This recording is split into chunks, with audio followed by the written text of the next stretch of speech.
یہ حضرت بشر حاف کے دور کا ایک واقعہ ہے۔ ایک بزرگ ولی اللہ جس کا نام بعض روایات میں حضرت جرجسہ شیخ احمد بن حداد کے طور پر بھی ملتا ہے۔ حضرت بشر حاف کے زمانے میں ایک نیک ولی جسے زنا کے جھوٹا الزام میں قتل کر دیا گیا تھا۔ واقعہ کچھ یوں ہے۔ ایک اللہ والے بزرگ تھے جو عبادت گزار پرہیزگار اور خاموش طب انسان تھے۔ وہ اکثر تنہائی میں اللہ کی عبادت کیا کرتے تھے۔ ایک دن ایک فاحشہ عورت نے انہیں بدنام کرنے کی ٹھان لی کیونکہ وہ نیکی کے خلاف بغض رکھتی تھی۔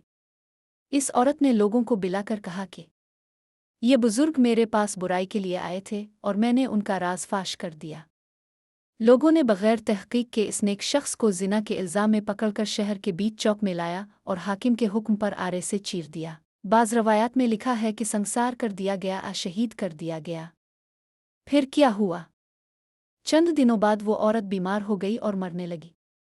موت کے قریب اسے خوف لاحق ہوا تو اس نے لوگوں کے سامنے روتے ہوئے اقرار کیا کہ اس نیک شخص پر اس نے جھوٹا الزام لگایا تھا۔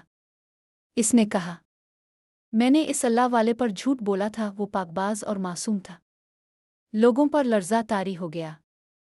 انہوں نے اس ولی کی قبر پر جا کر توبہ کی دعا مانگی لیکن اس کا جسم نہیں ملا۔ بعض روایات کے مطابق اس کی قبر سے خوشبو آ رہی تھی اور نور ظاہر ہو رہا تھا، اور اللہ نے اسے مقام شہادت عطا فرما دیا۔ سبق: سچے بندے اللہ کے ہاں گمنام نہیں ہوتے، چاہے دنیا انہیں جھوٹے الزام میں مار دے۔ زنا کسی بھی گناہ کا الزام بغیر گواہوں کے لگانا قرآن میں بہت بڑا جرم ہے۔ جو دنیا میں بے گناہ مر جائے وہ اللہ کے ہاں معزز ہوتا ہے بلکہ شہادت کا مقام پا لیتا ہے۔ سبسکرائب